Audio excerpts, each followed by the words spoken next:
Bonjour, extrait de La chaumière abandonnée, extrait du chapitre 22.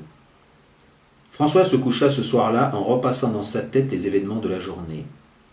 Allongé sur son lit, fatigué, les yeux hypnotisés par le plafond de couleur ocre, il se laissait guider par ses émotions rétroactives.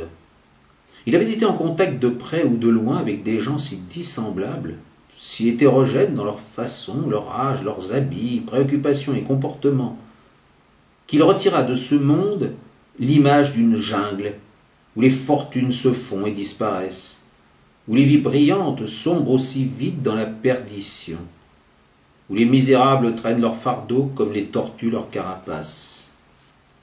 Il se figura la fortune comme un oiseau de la chance, qui passe entre deux rives bordées de forêts, dans le ciel humide, avec la rapidité de l'éclair, et dans le tableau imagé par ses songes, le pressentiment du malheur de celui qui ne peut le voir et contempler ses couleurs de soie rouge sombre, entremêlées de faisceaux gris, s'épancha dans tout son corps d'être fragile, telle une crue lente et perfide envahit les plaines et les cultures.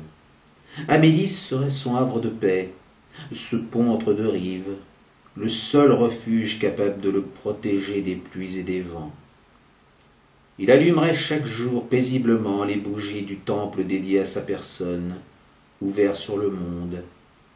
Dans les échos proches de la fureur des éléments, il vit ainsi, dans sa rêverie, deux hommes sur une pirogue perdus au fond de la forêt amazonienne, deux amis, deux frères, de même vigueur et capacité, sous les déchaînements des pluies tropicales. Celui qui ne verrait pas passer les ailes des messagers, ces anges oiseaux, serait condamné à mourir, sans que rien ne puisse le sauver. L'autre parviendrait à ce temple isolé, où il contemplerait dans la moiteur vaporeuse du soir la statue rédemptrice de sa bien-aimée. François ne s'amusa pas de cette métaphore inspirée par ses sensibilités, mais bien au contraire, pria à nouveau de toutes ses forces pour être celui vainqueur des épreuves, dans une humilité remplie de componction. Il y devina les aperçus lointains des spiritualités orientales, de ces raffinements esthétiques encore inconnus des esprits rationalistes de l'Occident, tous fiers de leur science conquérante.